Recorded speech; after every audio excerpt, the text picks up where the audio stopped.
जय हिंद। साथियों, आपने बिल्कुल सही पढ़ा।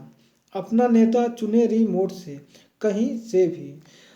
साथियों, हम में से बहुत से ऐसे साथी हैं जो कर्मचारी के रूप में पढ़ने के लिए या रोजगार के सिलसिले में किसी दूसरे राज्य में चले जाते हैं, जहाँ पे वे अपना वोट अपने पसंदीदा नेता को नहीं दे पाते हैं, क्योंकि उन्हें वोट देने के लिए अपने ही राज्य में, अपने ही ज़िले में, इसके साथ साथ अपने ही गांव में ही आना पड़ता है, जिससे उनका खर्चा भी बढ़ जाता है और उनका समय भी नुकसान होता है।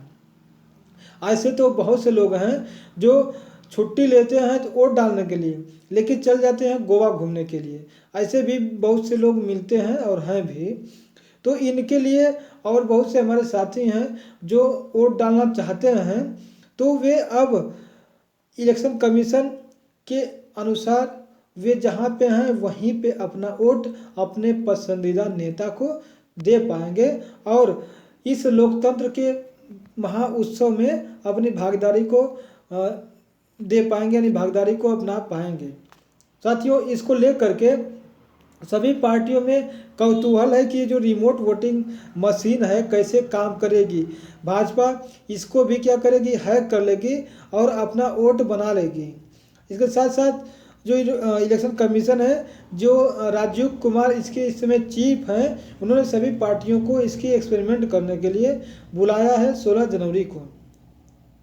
तो आइए इस वीडियो में हम लोग जानेंगे कि यह कैसे काम करता है और यह किससे कितना भाजपा को लाभ है और दूसरे पार्टी को यानी कांग्रेस को कितनी हानि है और इससे कितना परसेंटेज वोटिंग में बढ़ सकता है। क्योंकि देखा जाए तो बहुत से लोग जो बाहर रहते हैं, लगभग 30 करोड़ लोग जो है वोट नहीं डाल पाते हैं पिछले साल के आंकड़ों के अनुसार।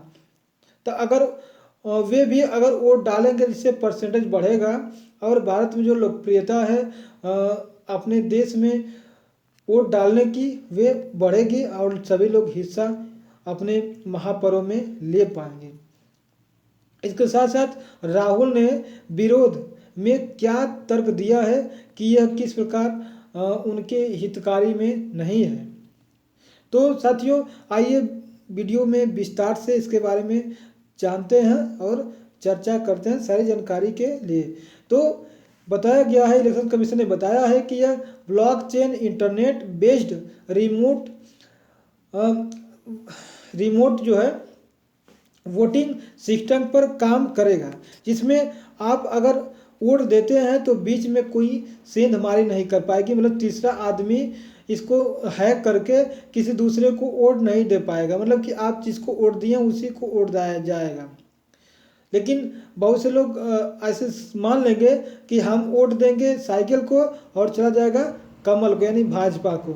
तो इसके बारे में इलेक्शन कमीशन ने कहा है कि ऐसा बिल्कुल असंभव है। जैसा कि आप व्हाट्सएप में वीडियो कॉलिंग करते हैं तो आपको वहाँ पे दिखता है इंड टू इंड एनक्रिप्टेड, मतलब कि उसमें आपके और आपके जो सामने वाला है वही जानकारी समझ पाएगा, सुन पाएगा। बीच में कोई भी हैक करके इस जानकारी को नहीं प्राप्त कर सकता। तो इस तरीके से इसमें इसको बनाने के लिए ECIL और डिपार्टमेंट ऑफ एटॉमिक एनर्जी ने बहुत मेहनत कर करके इसे बनाया है। साथियों, ये जो EVM मशीन होता है, आप नॉर्मली जहाँ पे डालने जाते हैं, अगर वोट पहली बार किसी बार डाले हों एक आध दो बार, तो आपको जानकारी होगा कि इस तरीके से वोट डाला जाता है। तो बता दें कि उसमें जो है इस तरीके से एक वीवीपैट होता है। देखिए यहाँ पे यह वीवीपैट होता है और इसमें जो है यह वीवीपैट होता है, इसमें जो आपको दिखता है यह वीवीपैलेट होता है, बैलेट होता है, जिसमें आप जो है अपने जिसको चुनना चाहते हैं नेता को, उसका यहाँ पे नाम होता है और पार्टी का यहाँ पे सिंबल होता है। उसके सामने अगर आप टिक करते हो तो उसको वोट चला जाता है। और यहाँ पे एक जिसको वोट डालेंगे उसका चुनाव चिन्ह और उसका नाम जो है इसमें दिखाई देता है। तो आप समझ जाते हैं कि यह हमने सही जगह वोट डाला है। और ये जो प्रोसाइडिंग ऑफिसर होता है, इसके पास एक कंट्रोल यूनिट यानी कंट्रोल मशीन होती है जो इसको कंट्रोल करता है। मतलब कि यह चाहेगा तभी आप वोट डाल पाएंगे। मतलब इसके पास एक बटन होता है, इसको दबाएगा तो आप वोट डाल सकते हैं। ऐसा नहीं कि आपको वोट डालने के लिए भेजा है और आप क्या करें कि एक ही बटन को साइकिलों को 10 बार tip tip tip tip tip दिए, तो भी आपका एक ही वोट जो है गिना जाएगा, क्योंकि इसको एक बार टिप करने के बाद एक ही बार वोट को मतलब कि सेंस किया जाता है। लेकिन अगर आप रिमोट वोटिंग सिस्टम में जाते हैं तो आपको एक अलग चीज़ मिलता है जिसे बोलते हैं remote electronic dynamic ballot unit, और इसमें डिस्प्ले भी मिलता है। मतलब कि यहाँ पे जब आप वोट डालने जाएंगे तो आप सबसे पहले, अगर बम्बई में हैं, बम्बई में अगर काम कर रहे हैं तो वहाँ पे आपको सबसे पहले रजिस्ट्रेशन करना पड़ेगा कि हम इस स्थान पे हैं और हम इस जगह के लिए, अपने इस क्षेत्र के लिए अपना वोट या अपने इस नेता के लिए वोट देना चाहते हैं। तो आपको अपने नज़दीकी बूथ पर पे ऐसी व्यवस्था को बनाया जाएगा जहाँ पे आप वोट डाल पाएंगे। तो आपको जब वहाँ पे वोट देने जाएंगे तो आपको अपने पास पहचान पत्र होना चाहिए जो निर्वाचन कमीशन या निर्वाचन विभाग द्वारा जारी किया गया होता है। तो उसको लेकर जाएंगे तो आप इस प्रिसाइडिंग अफसर को क्या करेंगे कि दिखाएंगे, जिससे वो क्या करेगा कि आप का जो कॉन्स्टिट्यूंसी नंबर होगा, मतलब जो जिस विधानसभा क्षेत्र के लिए या जिस संसदीय क्षेत्र के लिए आप वोट देने जा रहे हैं उसका एक नंबर फिक्स होता है। उस नंबर पर अपना बार कोड रीडर भी होगा, जिससे वह उसको नंबर को रीड कर लेगा। रीड करते ही आप उस डिस्प्ले में जो टीवी होगा वहाँ पे आप देख पाएंगे कि उस वहाँ पे कौन कौन से नेता हैं और आपका कौन कौन वह सिंबल है और किसको किसको, मतलब कि कौन कौन से लोग हैं।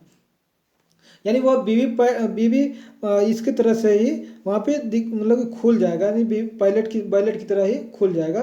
तो आप वहाँ पे उसके नीचे ही एक ऐसा दिया रहेगा जो आप देख रहे हैं ना, ऐसा दिया रहेगा, और आप उसको नंबर सीक्वेंस के तहत जो है आप अपने नेता को चुन पाएंगे।